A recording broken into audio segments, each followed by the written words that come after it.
Primeiramente, quero agradecer a presença de cada um de vocês, agradecer sempre essa oportunidade da gente estar reunido aqui para fazer esses estudos que nós nos comprometemos a fazer desde o início de toda a obra, começando pela biografia de Kardec, uma breve biografia, e nós já viemos apresentando as obras fundamentais, já passamos pelo Livro dos Espíritos, passamos por alguns opúsculos, o Livro dos Médiuns, o Evangelho segundo o Espiritismo, e hoje nós temos a tarefa ainda, né, pendente de trabalhar a apresentação do Céu e Inferno e a Gênese.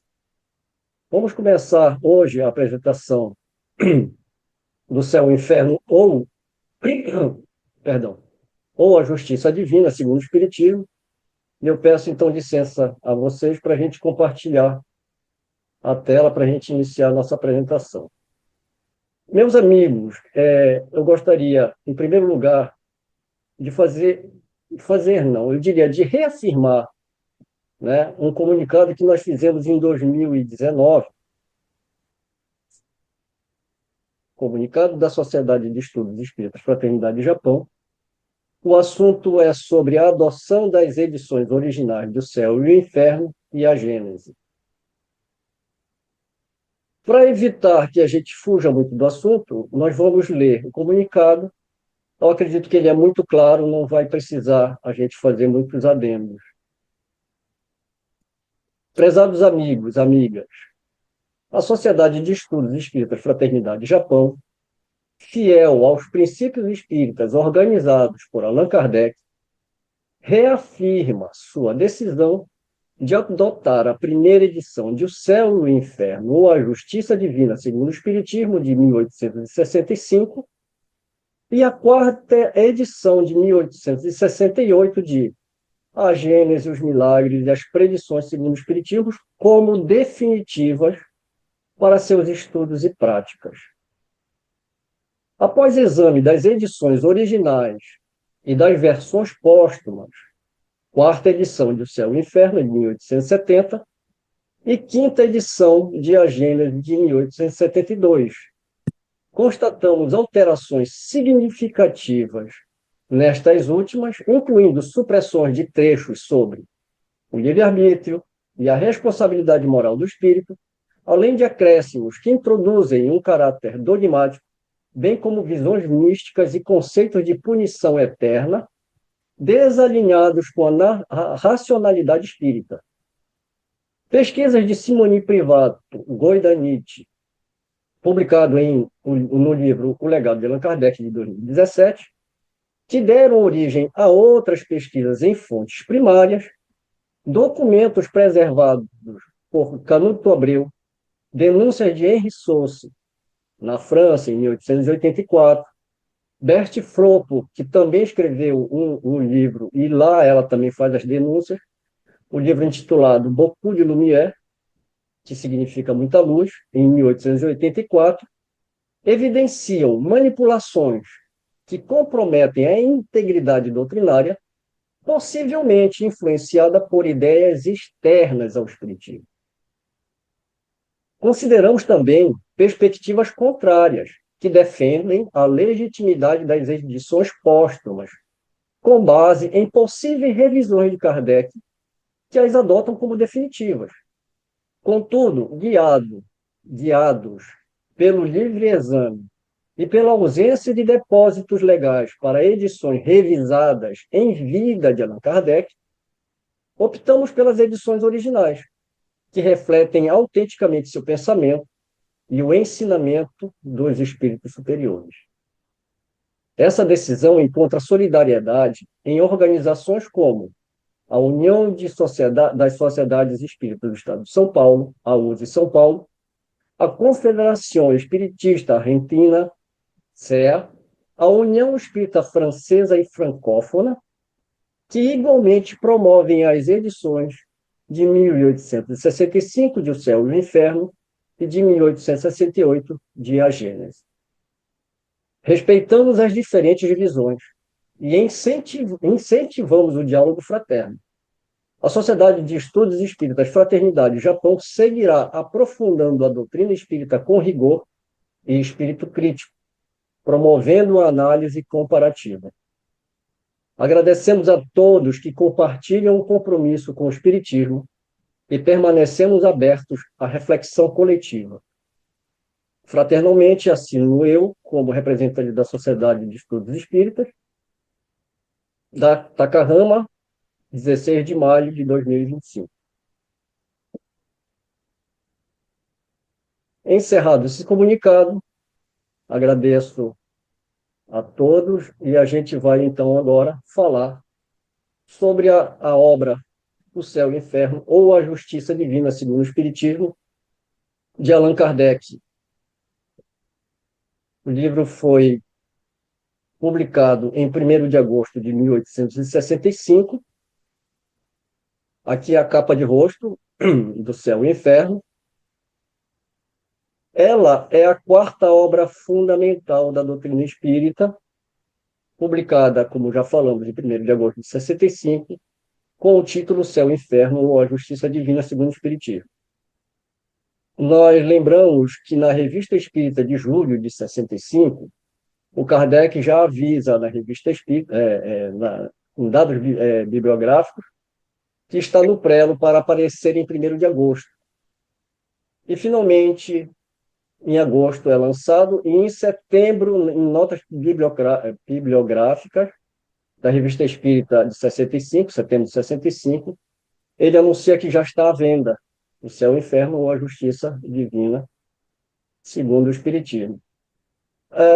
Algumas coisas aqui a gente vai repetir do que a gente já falou da obra anterior, porque nós vamos ver que, a partir de O Evangelho segundo o Espiritismo, ele estabeleceu, na verdade, nas primeiras obras, a base para poder fazer a construção das que viriam a seguir. Estamos falando da segunda obra nesse contexto, 4ª obra fundamental. Lembrando que, quando a gente fala 4ª obra fundamental, a gente lembra, né, que no total são 32 obras, contando individualmente cada revista espírita. Então, as outras obras, sim, seriam as obras que são complementares. Essas seriam as fundamentais. E a gente observa que, quando fala fundamental, básica, complementar, estamos nos referindo sempre dentro das obras de Kardec. É um equívoco citar obras externas como fundamental, básica, complementar. Todas elas estão dentro da própria doutrina espírita. Só para a gente relembrar que, na verdade, a gente fala 4ª obra fundamental, mas é a 8ª obra, né? Por quê? Livro dos Espíritos, em 57.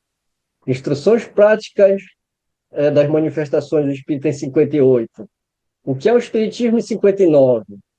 O Livro dos Espíritos, numa edição já mais completa, em 60. O Livro dos Médiuns, em 61. Já é a 5ª obra, né? O Espiritismo, na sua mais simples expressão, 62. Livro dos Médiuns, segunda e definitiva edição, em 62 também. Viagem Espírita, em 62. O Evangelho segundo o Espiritismo, em 64. E O Céu e o Inferno, em 65. Então, a gente vê que justamente essa é a nossa proposta. A gente vê a cronologia dessas obras, como é que elas foram preparadas, como elas foram pensadas. Como a gente falou numa outra oportunidade, não pense que Kardec escreveu um livro, depois escreveu outro, não, houve, né, uma preparação para cada obra, um trabalho gigantesco, né, com muita atenção. E só para a gente relembrar que aquele tema que está lá no livro, O Evangelho segundo o Espiritismo, onde ele vai lembrar que, porque aqui ele está entrando no estudo da moral, que ele começa no Evangelho, e depois ele vai trabalhar as religiões, fazer o comparativo das religiões no Céu e Inferno, que é o nosso objeto de estudo de hoje, e sobre milagres e predições, a gente vai ver isso no céu, na Gênese. Relembrando que ele fala que a gente pode dividir essas matérias contidas nos evangelhos em 5 partes: os atos comuns da vida do Cristo, os milagres, as profecias ou as predições, como queira, as palavras que serviram para o estabelecimento dos dogmas da igreja e o ensino moral. Os atos comuns da vida do Cristo, Kardec ele não escreve um livro específico. Em maio, ou seja, um mês antes da publicação do Evangelho, Ernest Renan tinha lançado justamente esse Vida de Jesus. Nós já discutimos sobre isso. Se alguém tiver alguma dúvida, recorrer à apresentação passada do Evangelho segundo o Espiritismo. Os milagres e aprenições, que é o nosso objeto de estudo da próxima apresentação, está na Gênese. O ensino moral também vimos no Evangelho segundo o Espiritismo. Hoje nós vamos ver exatamente as palavras que serviram para o estabelecimento dos dogmas da igreja, que o Kardec vai trazer para a discussão e para a apresentação nesse livro.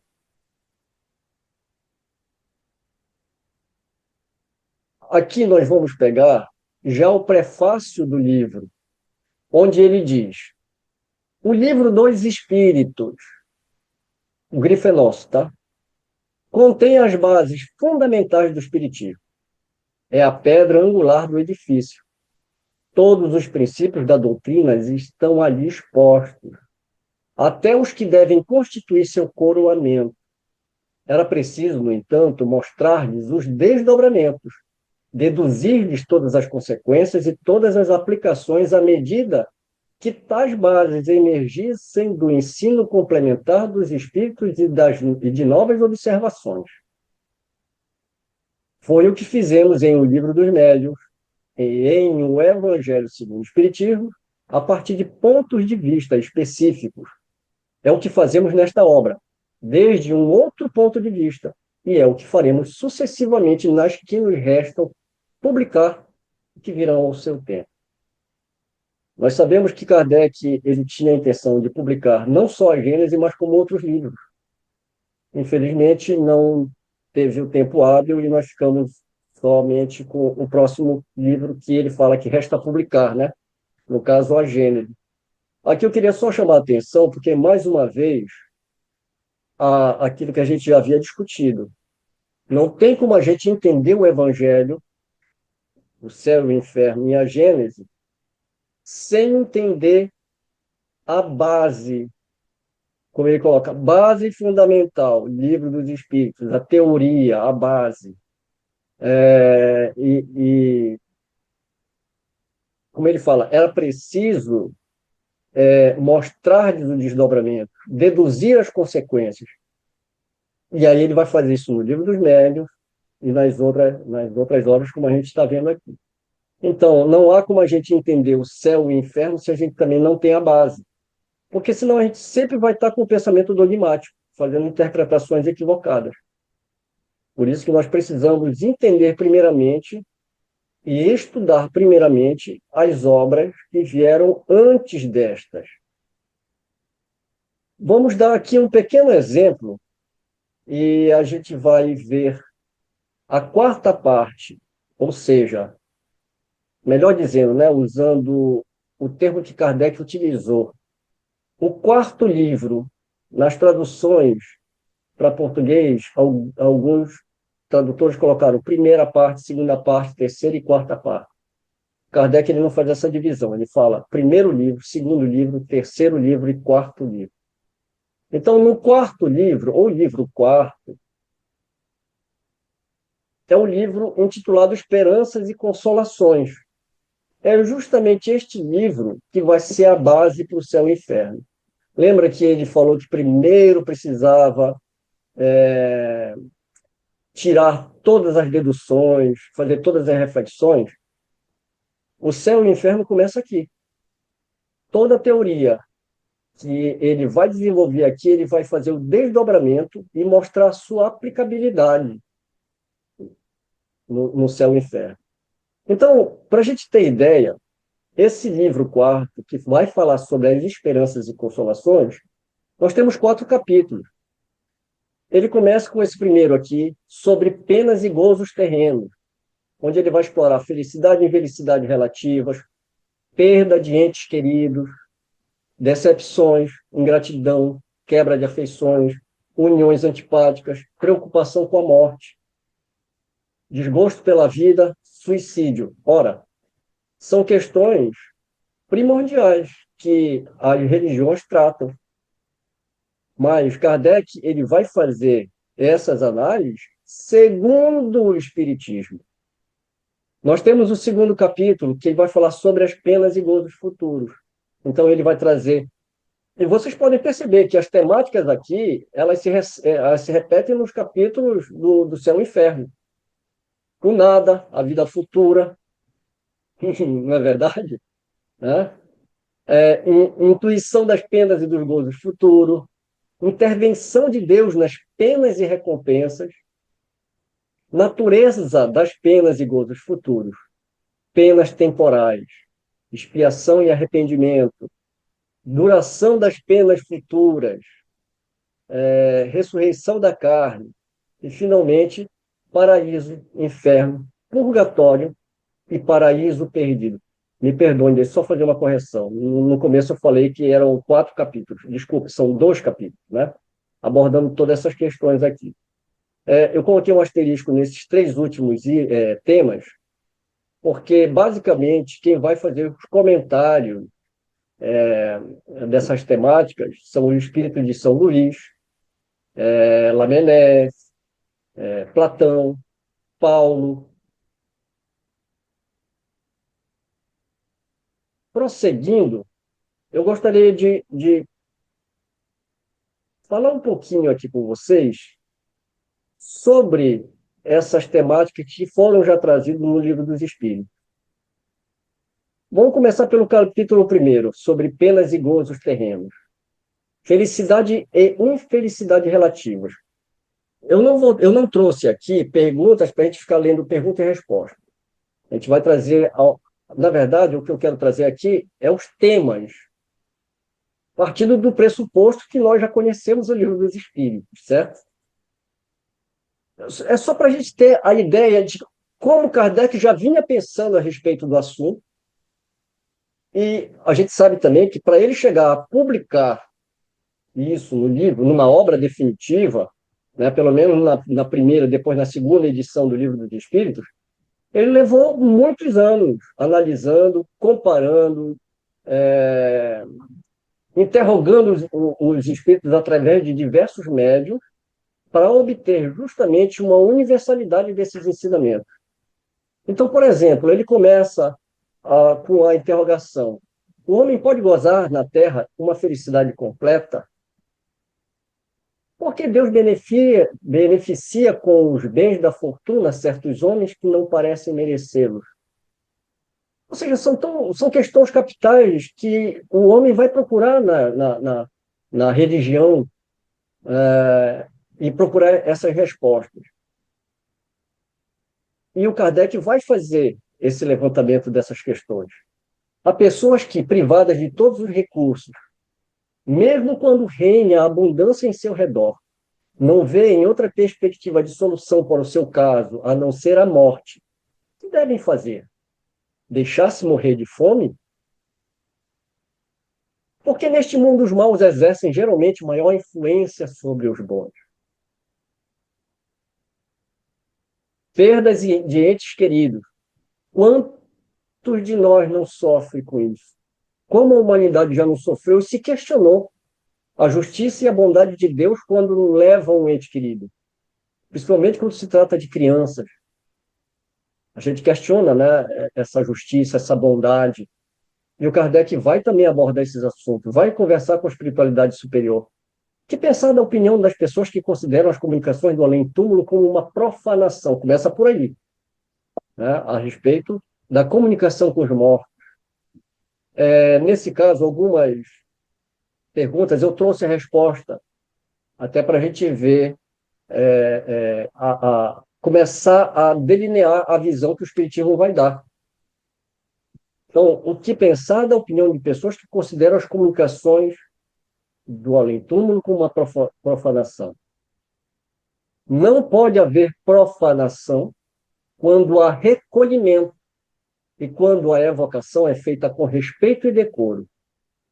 O que o prova é que os espíritos que vos são afeiçoados se manifestam com prazer, sentem-se felizes com as vossas lembranças e por conversarem convosco.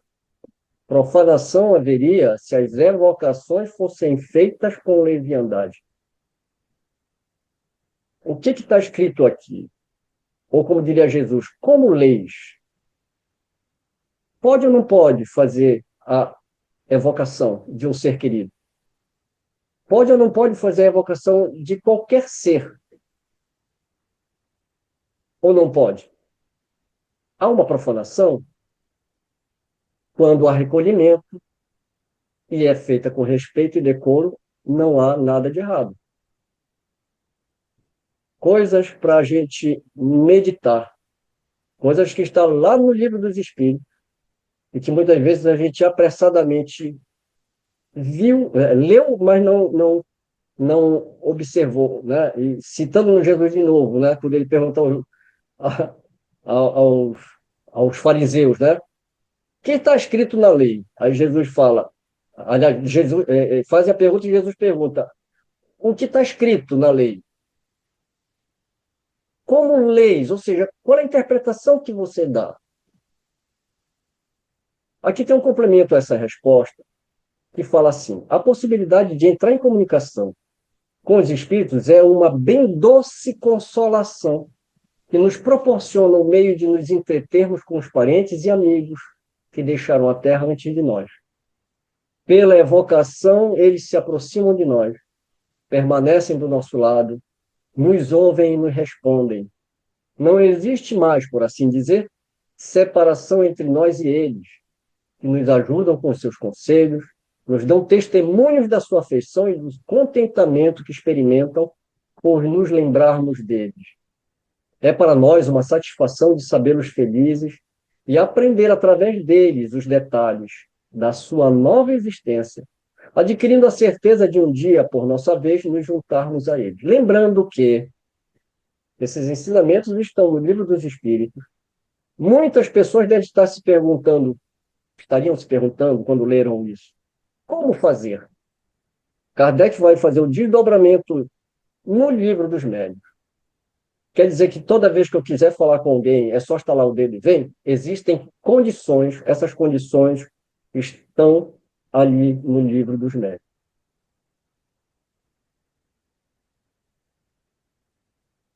Uniões antipáticas. Vocês perceberam que eu não estou obedecendo ordem nenhuma.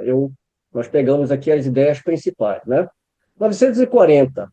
A falta de simpatia entre os seres destinados a viver juntos não é igualmente uma fonte de sofrimento, tanto mais amarga, quanto envenena toda a existência?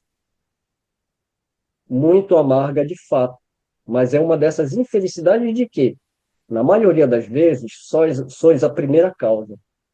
Em primeiro lugar, as vossas leis são erradas, pois acreditais que Deus vos obriga a viver com aqueles que vos desagradam?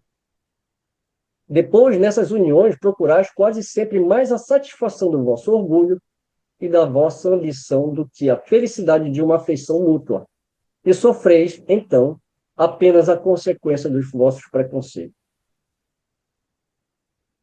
Essa questão nos lembra sobre o divórcio. Preocupação com a morte. A preocupação com a morte é para muitas pessoas uma causa de perplexidade. Mas por essa preocupação, se elas têm... Perdão.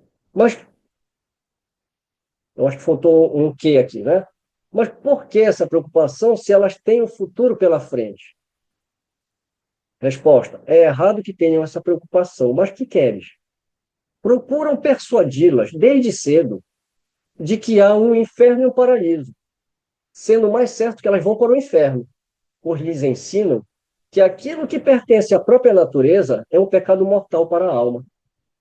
Assim, quando se tornam grandes, se tiverem um pouco de raciocínio, não podem admitir isso e se tornam ateus ou materialistas. Kardec vai abordar essa situação, né? Que muitos se tornam materialistas não porque não acreditam em Deus, mas por causa dos abusos que a igreja usa. É dessa maneira que são levados a crer que nada existe além da vida presente. Quanto aos que persistiram na crença da infância, temem o fogo eterno que deve queimá-los, sem os destruir. A morte não inspira nenhum temor ao justo, porque a fé lhe dá a certeza do futuro, a esperança lhe acena com uma vida melhor, e a caridade, cuja lei praticou, lhe dá a segurança de que não encontrará no mundo em que vai entrar nenhum ser cujo olhar ela deve temer. A gente já vê a temática sendo trabalhada do céu e inferno, penas eternas, desgosto pela vida, suicídio. Quais são, em geral, as consequências do suicídio sobre o estado do espírito? As consequências do suicídio são as mais diversas. Não há penalidades fixadas e, em todos os casos, elas são sempre relativas às causas que o produziram. Mas uma consequência a que o suicida não pode escapar é o desapontamento. De resto, a sorte não é a mesma para todos, dependendo das circunstâncias. Alguns espiam sua falta imediatamente, outros numa nova existência que será pior que aquela cujo curso interromperam.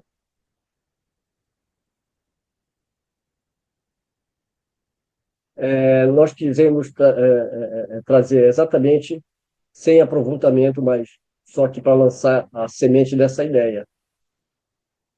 Muitos cometeram suicídio e relatam o que eles vivenciaram.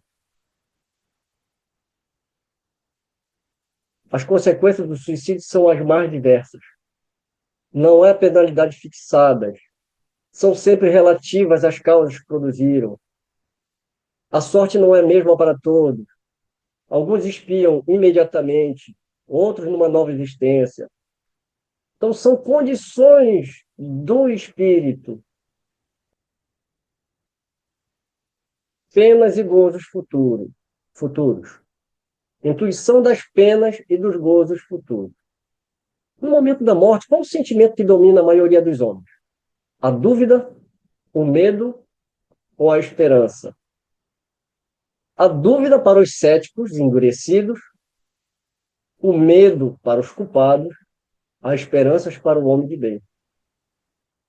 Intervenção de Deus nas penas e recompensas. Deus se ocupa pessoalmente de cada homem. Não é ele demasiadamente grande, nós muito pequenos, para que cada indivíduo em particular tenha, aos seus olhos, alguma importância. Deus se ocupa de todos os seres que criou, por menores que sejam. Nada é demasiado pequeno para a sua bondade. No céu e inferno ele vai falar que até ao lado de um verme existe um espírito cuidando. Natureza das penas e gozos futuros. As penas e os gozos da alma após a morte têm alguma coisa de material? Não podem ser materiais, desde que a alma não é de matéria. O próprio bom senso diz: essas penas e esses gozos nada têm de carnal, e por isso mesmo são 1000 vezes mais vivos do que os da terra. O espírito, uma vez despreendido, é mais impressionável. A matéria não mais lhe enfraquece as sensações. De onde procede a doutrina do fogo eterno? Imagem, como tantas outras, tomada pela realidade. Então, aqui mais uma vez, né? Estamos vendo Kardec trabalhando junto com a espiritualidade superior sobre o entendimento, né, desses gozos ou dessas penas. Ele pergunta: tem alguma coisa de material? O espírito vai sentir dor? Ele vai vivenciar tudo aquilo? Não. Né? É a consciência do espírito. E outra também, uma questão que a gente sempre levanta, né? De que espírito estamos falando?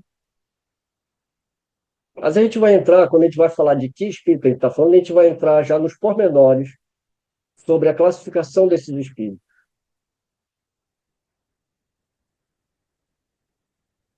Questão 982. É necessário fazer profissão de fé no Espiritismo e crer nas manifestações para assegurar nossa sorte na vida futura?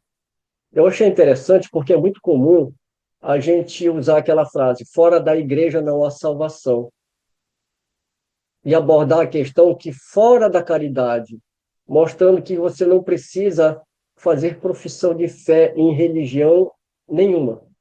Mas eu acho curioso é que essa pergunta foi feita por Kardec com relação ao espiritismo. Precisamos então fazer profissão de fé no espiritismo para poder assegurar nossa sorte na vida futura? Se fosse assim, todos os que não creem ou não puderam esclarecer seriam deserdados, o que é um absurdo. É o bem que assegura a sorte no futuro. Ora, o bem é sempre o bem, qualquer que seja a via pela qual se conduz. A crença no espiritismo ajuda o homem a se melhorar ao lhe fixar as ideias sobre determinados pontos do futuro. Ela apressa o adiantamento dos indivíduos e das massas porque permite considerarmos o que seremos um dia. É, pois, um ponto de apoio, uma luz que nos guia. O Espiritismo ensina a suportar as provas com paciência e resignação, desvia o homem da prática dos atos que podem retardar-lhe a felicidade futura, e é assim que contribui para a sua felicidade, mas nunca se diz que sem ele não se possa atingi-la. Expiação e arrependimento. A expiação se realiza no estado corpóreo ou no estado de espírito. Ela se cumpre na existência corpórea, através das provas a que o espírito é submetido, e na vida espiritual, pelos sofrimentos morais decorrentes do seu estado de inferioridade. Então, é bom lembrar que a, a evolução do espírito, ela se dá o tempo todo, tanto encarnado como na erraticidade. Duração das penas futuras. A duração dos sofrimentos dos espíritos pode ser eterna? Sem dúvida, se ela fosse eterna, se ele fosse eternamente mau. Ou seja, se jamais tivesse de se arrepender nem de se melhorar, então sofreria eternamente. Mas Deus não criou seres eternamente voltados ao mal. Criou-os apenas simples e ignorantes, e todos devem progredir num tempo mais ou menos longo, de acordo com a própria vontade. Esta pode ser mais ou menos retardada, assim como há crianças mais ou menos precoces, mas cedo ou tarde ela se manifesta por uma irresistível necessidade que o espírito sente em sair da sua inferioridade e ser feliz. A lei que rege a duração das penas é, portanto, eminentemente sábia e benevolente, pois subordina essa duração aos esforços dos espíritos, jamais lhe tirando o livre-arbítrio se dele fez mau uso, perdão, jamais lhe tirando o livre-arbítrio. Se dele fez mau uso, sofrerá as consequências disso. A resposta é dada por São Luís. Então, lembrando, existe o diabo, existem seres na criação que foram criados para o mal eterno, existem os anjos que foram criados desde sempre bons, são questões que estão embutidas nesse pensamento. Segundo isso, as penas impostas jamais seriam eternas. Consultai o vosso bom senso, a vossa razão e perguntai se uma condenação perpétua, em consequência de alguns momentos de erro, não seria a negação da bondade de Deus, que é, com efeito, a duração da vida, mesmo que fosse de 100 anos, em relação à eternidade. Eternidade. Compreendeis bem essa palavra? Sofrimento, tortura sem fim, sem esperança, apenas por algumas faltas. Não repugna ao vosso próprio critério semelhante pensamento? Que os antigos tivessem visto no Senhor do Universo um Deus terrível, invejoso e vingativo, compreende-se. Na sua ignorância, emprestaram à divindade as paixões dos homens.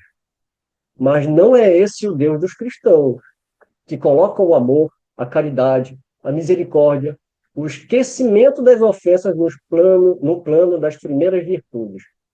Poderia ele mesmo não ter as qualidades que exige como um dever? Palavra de Santo Agostinho.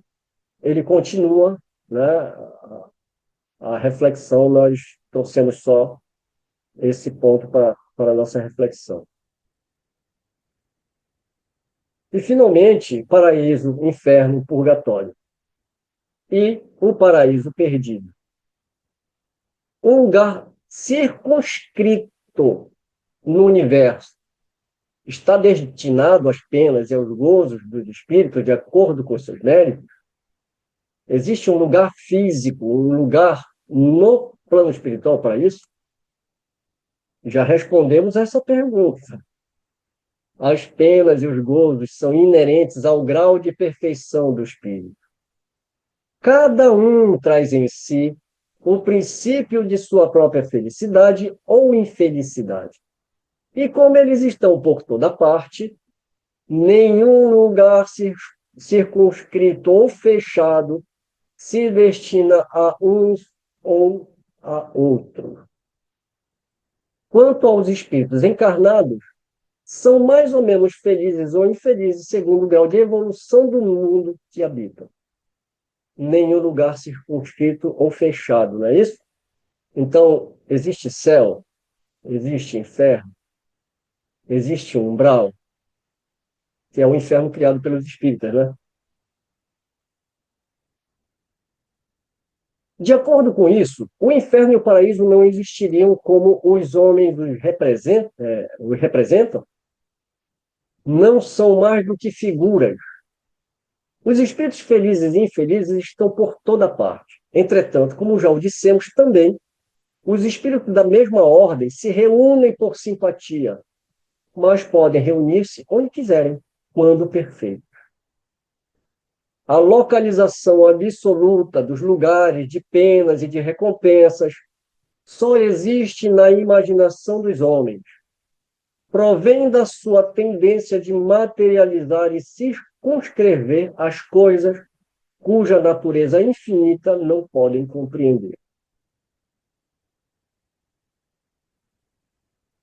O que se deve entender por purgatório? Dores físicas e morais. É o tempo da expiação. É quase sempre na terra que fazeis o vosso purgatório, e que Deus vos faz expiar vossas faltas. Em que sentido se deve entender palavra céu?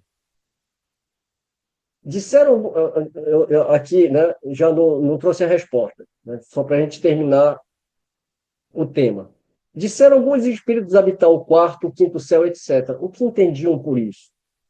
Bem, aqui a gente encerra essa parte do Livro dos Espíritos, que eu trouxe justamente para ver que lá no quarto livro do Livro dos Espíritos, ele faz todo esse ensaio.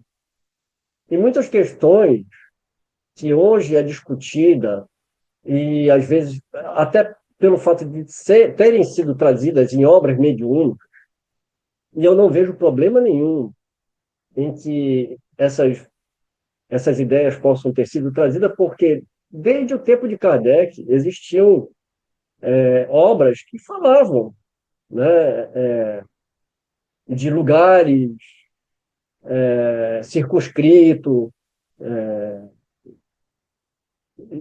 já desde muito tempo que existe. O problema não é esse. O problema é passar pelo controle do ensinamento universal. Quais são os espíritos que estão abordando essa questão? Qual é a condição de cada espírito que está abordando? Esse trabalho é um trabalho gigantesco que o Kardec faz, nesse ensaio primário no Livro dos Espíritos, e depois ele vai fazer esse desdobramento justamente no céu e inferno. Primeiro, quebrando todas essas questões. Então, o que a gente pode observar? Mais uma vez, eu vou relembrar aqui as outras apresentações, que a doutrina espírita ela teve uma primeira fase, porque ninguém inicia uma construção pelo telhado. Essa base doutrinária ela vai ser a estrutura. E aí a gente vai lembrar que essa estrutura começou a ser formada em 57 com o Livro dos Espíritos.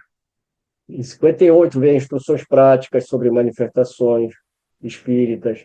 Em 59 o que é o Espiritismo. Em 61 o Livro dos Médiuns. Eis a base doutrinária. A partir dessa base, ele vai fazer agora o desenvolvimento da segunda fase, que é a aplicação da doutrina, nas obras que têm como, né, a sua continuação segundo o Espiritismo, segundo essa base doutrinária. Nós não vamos mais fazer a interpretação do Evangelho segundo a visão católica, ou segundo a visão da igreja, vamos colocar assim, né, ou protestante, ou católica. É o Evangelho segundo essa base doutrinária, esse conhecimento que foi trazido pela espiritualidade superior. Vamos abordar o céu e o inferno ou a justiça divina segundo essa base doutrinária. E o céu e o inferno, os milagres e as predições segundo essa base doutrinária. Estamos aqui já no céu e inferno, caminhando para a próxima apresentação já para Gênesis, que se dará em outro momento. O objetivo da obra, ela está bem disposta no prefácio da primeira edição. O título desta obra indica claramente o seu objetivo, que é o céu e o inferno, ou a justiça divina segundo o Espiritismo. Nela reunimos todos os elementos destinados a esclarecer o homem quanto ao seu destino.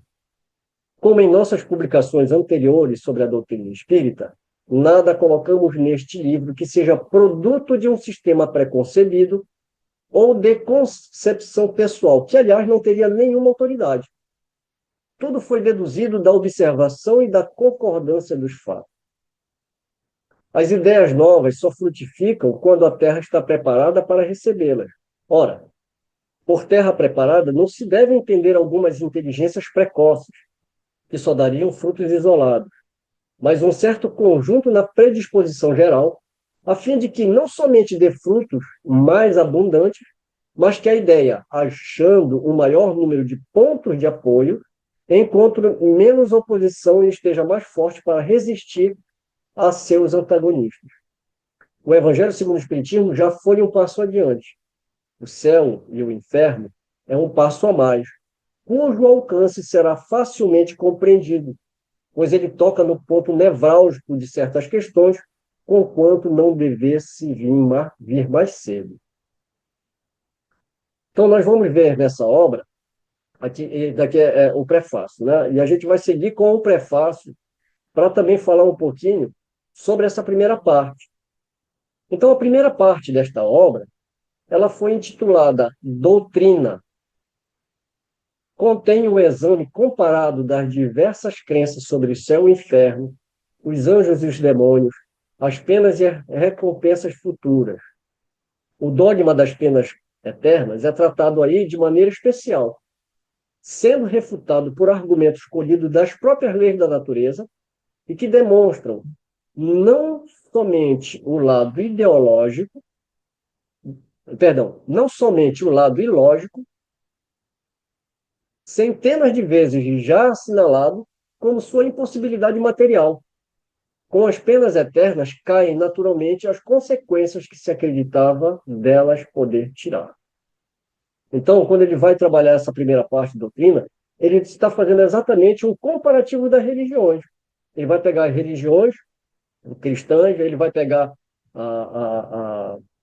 o paganismo, vai trazer essas ideias, vai analisar cada ideia dentro de uma lógica e, finalmente, ele vem apresentar o Espiritismo e como é que o Espiritismo, né, vai jogar luz nessas ideias. A segunda parte encerra numerosos exemplos que apoiam a teoria.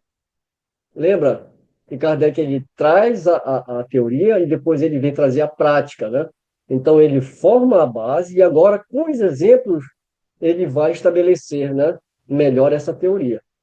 A autoridade desses exemplos baseia-se na diversidade dos tempos e dos lugares em que foram obtidos.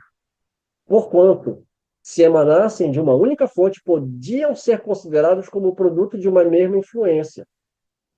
Baseia-se essa autoridade, além disso, na sua concordância com o que se obtém todos os dias, em todos os lugares onde alguém se ocupe das manifestações espíritas, sob um ponto de vista sério e filosófico. Veja bem, O Kardec ele está fazendo uma proposta, né, de fazer uma análise e ele não poderia se basear numa única opinião. E aqui que entra exatamente o que a gente chama sobre o controle universal do ensinamento dos espíritos.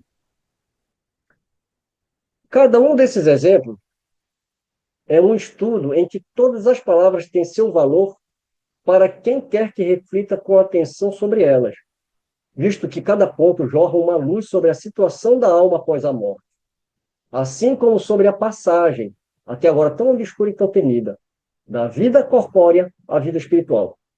É um guia do viajante antes de entrar no país novo.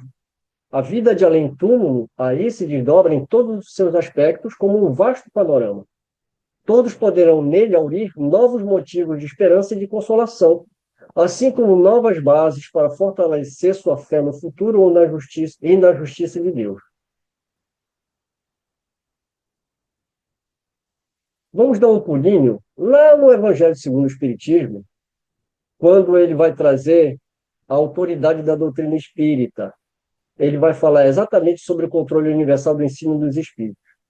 Ele fala assim: o espiritismo não tem nacionalidade, independe de todos os cultos particulares, não imposto por nenhuma classe social, visto que cada um pode receber instruções de seus parentes e amigos de além-túmulo. Era necessário que assim fosse, para que ele pudesse conclamar todos os homens à fraternidade, pois se não se colocasse em terreno neutro, teria mantido as dissensões em lugar de apaziguá-las. Eu vou me permitir aqui, se você, né, fazer um pequeno comentário. Mais uma vez, insistir nesse assunto, né? Visto que cada um pode receber instruções de seus parentes e amigos de além-túmulo. Infelizmente, algumas pessoas se utilizaram de uma fala do Chico Xavier, quando ele disse que o telefone só toca de lá para cá. Eu tenho certeza absoluta que quando o Francisco Cândido Xavier falou essa frase, ele quis dizer que não é só querer essa comunicação. E como nós vimos Kardec falando, aliás, os espíritos respondendo a Kardec, que é onde há uma seriedade, onde há um respeito, não uma profanação. A fala do Chico, eu acredito que ela se encaixa exatamente aí, né? Não pode ser de uma hora para outra de qualquer jeito. Tem que obedecer determinadas situações, como o próprio Livro dos Médiuns vai nos orientar. É um procedimento. Agora, se utilizou isso para dizer que você não pode fazer evocação, que só tocaria o telefone de lá para cá, o que é um erro, né? Então, como assim? Se a própria doutrina espírita tem falado desde o Livro dos Espíritos, da primeira até a última obra, sobre as instruções que nós podemos receber de parentes e amigos, que é uma doutrina consoladora, porque a morte não existe mais, que nós podemos reencontrar com os nossos amigos e parentes. Então eu preciso ir numa casa espírita? Precisa-se ir numa casa espírita para ser espírita? As reuniões espíritas se davam, né, no lar. A reunião mediúnica ela pode ser feita no lar. Pode ser de qualquer jeito? Não. Precisamos estudar.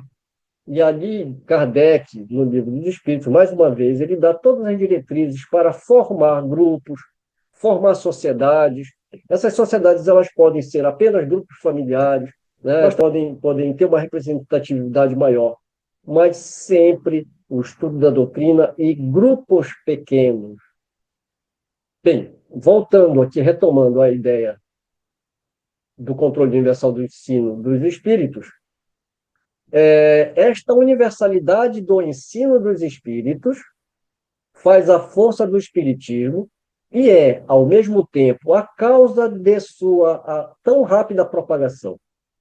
Enquanto a voz de um só homem, mesmo com o auxílio da imprensa, necessitaria de séculos para chegar aos ouvidos de todos, eis que milhares de vozes se fazem ouvir simultaneamente em todos os pontos da Terra para proclamar os mesmos princípios e os transmitir aos mais ignorantes e aos mais sábios, a fim de que ninguém seja deserdado. E quando uma vantagem de que não E uma vantagem de que não pôde gozar nenhuma das doutrinas aparecidas até hoje. Se, portanto, o Espiritismo é uma verdade, ele não teme nem a má vontade dos homens, nem as revoluções morais, nem as transformações físicas do globo, porque nenhuma dessas coisas pode atingir aos espíritos. Introdução do Evangelho segundo o Espiritismo, segunda parte, autoridade da doutrina espírita, controle universal do ensino dos espíritos. Então, quando a gente tem, como ele fala, relatos de espíritos em diversos graus, a gente lembra do quê? Escala espírita, colhidos por mais de uma década, por diversos médiuns em várias localidades. A gente vai ver que toda a construção de O Céu e o Inferno, dessa segunda parte, é submetida exatamente a esse critério que nós acabamos de narrar. Ele vai fazer o quê? Ele vai analisar que cada espírito está num patamar evolutivo e que toda opinião é apenas a opinião daquele espírito que ainda não tem a compreensão de tudo. Essa escala espírita está no livro dos Espíritos, mais uma vez, por isso que é a base, está nas perguntas de número 100 até a 113. Eu só vou trazer as ordens, a gente não vai se ater aqui, porque não é objeto do nosso estudo, é apenas a apresentação do céu e inferno. Lógico, claro e evidente que esses pormenores vão ser estudados a partir do momento em que nós entrarmos no estudo aprofundado de cada obra.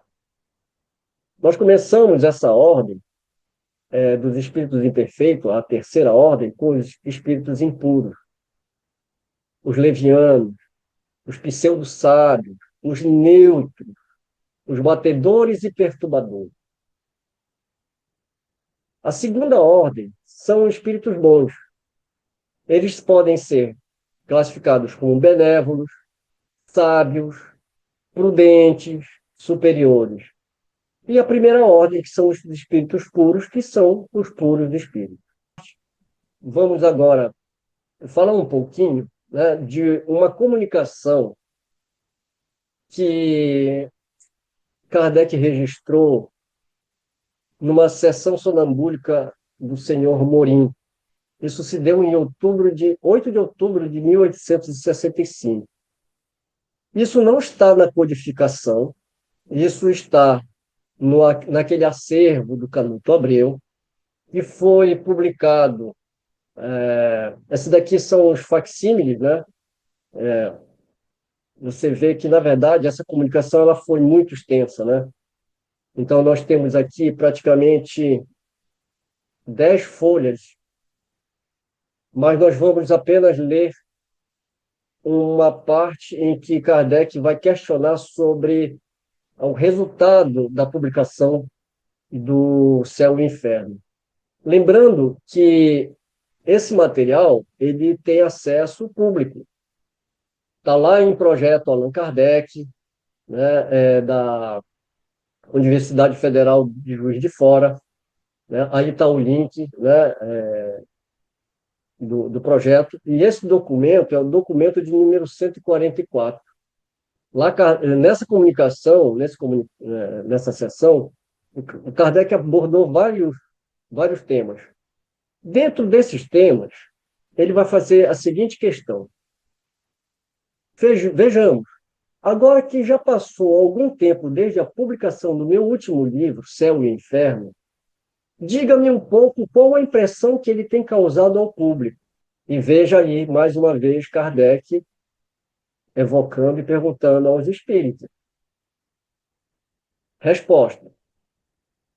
Você não acreditaria, mas do total de vendas, há um terço, e mesmo mais, nas mãos dos jesuítas. Haverá muitas refutações, assim vejo, mas não sabe onde atacá-lo. Eles estão muito constrangidos. Foram pegos e açoitados com suas próprias forças. Esse é apenas o texto do nosso ensinamento.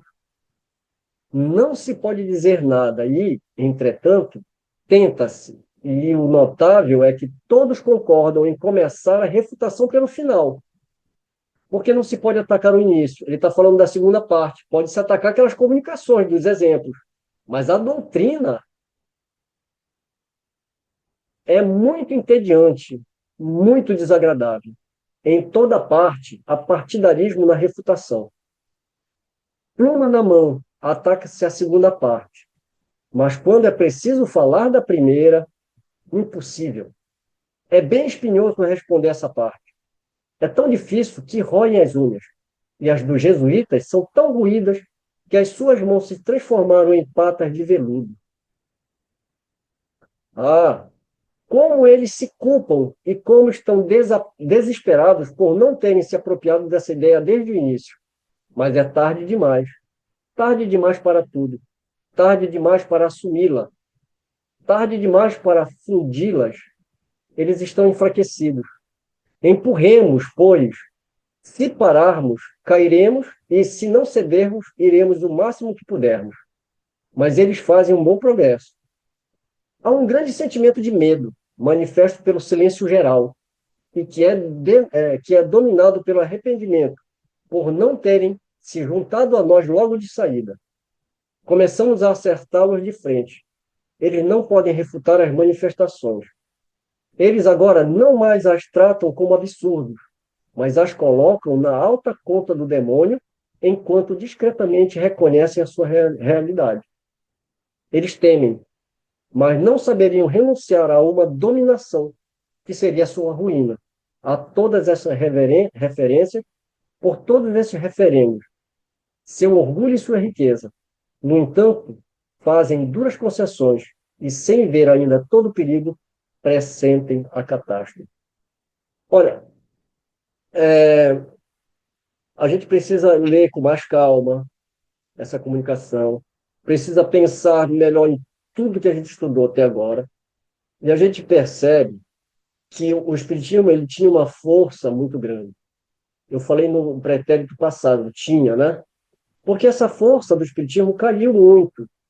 Porque a partir do momento que se inserem ideias dogmáticas, como céu e inferno, ideias de umbral, ideias externas ao Espiritismo, o Espiritismo cai no ridículo. Hoje o Espiritismo não é mais aquela ameaça para a igreja. Por que ele está falando dos jesuítas? Porque os jesuítas eram realmente os responsáveis pela educação. Eram os que preparavam a cabeça de todos os cristãos para aceitarem as realidades dogmáticas da igreja. E hoje, o Espiritismo, muitas vezes, é levado em conta de brincadeira.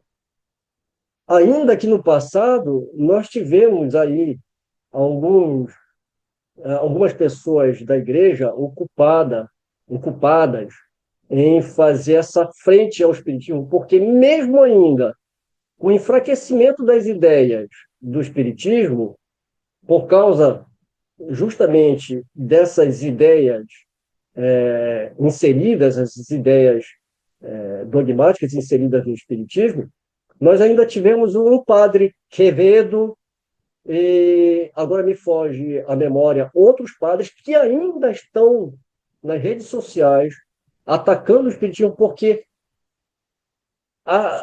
é aquela história, a gente conseguiu derrubar o leão, mas eles têm medo de qualquer momento esse leão voltar a se levantar. Então, eles cuidam de nós. Perdão, aqui é uma interpretação minha, é meu ponto de vista, né? Mas quando a gente começou a fazer essas apresentações, justamente o propósito de fazer uma biografia de Kardec é para mostrar quem foi Hippolyte Léon Denisard Rivail, que hoje é associado o nome dele com misticismo e curanderismo. Por isso que nós necessitamos nos debruçar sobre os ensinamentos e procurar entender o que realmente, qual é a ferramenta que nós temos na mão. E a doutrina espírita ela não pode ser olhada e estudada de uma forma tão banal. Mais uma vez, indicando aqui, né, que esse documento ele está no projeto Allan Kardec, documento de número 144. Vamos, então, caminhando aqui para o nosso final, trazendo aqui mais uma parte né, da introdução do céu e inferno, que ele diz assim: quis a providência que a nova revelação não fosse o privilégio de ninguém, mas que tivesse seus mensageiros por toda a terra, em todas as famílias, entre os grandes como entre os pequenos, conforme estas palavras de que os médiuns de nossos dias são o cumprimento. Nos últimos tempos, diz o Senhor, derramarei o meu espírito sobre toda a carne. Vossos filhos e vossas filhas profetizarão. Vossos jovens terão visões. E vossos velhos terão sonhos. Nestes dias derramarei do meu espírito sobre os meus servos e servas, e eles profetizarão. É uma passagem que está no capítulo 2 de Atos dos Apóstolos, do versículo 17 a 18. Mas também vos foi dito: haverá falsos cristos e falsos profetas. Então, Kardec trazendo essas duas passagens, né? Lembrando que é o tema do Evangelho segundo o Espiritismo, no capítulo 21. Ora, esses últimos tempos são chegados. Não é o fim do mundo material, como se acreditou, mas o fim do mundo moral, em outras palavras, a era da regeneração. Então, meus amigos, aqui a gente encerra essa apresentação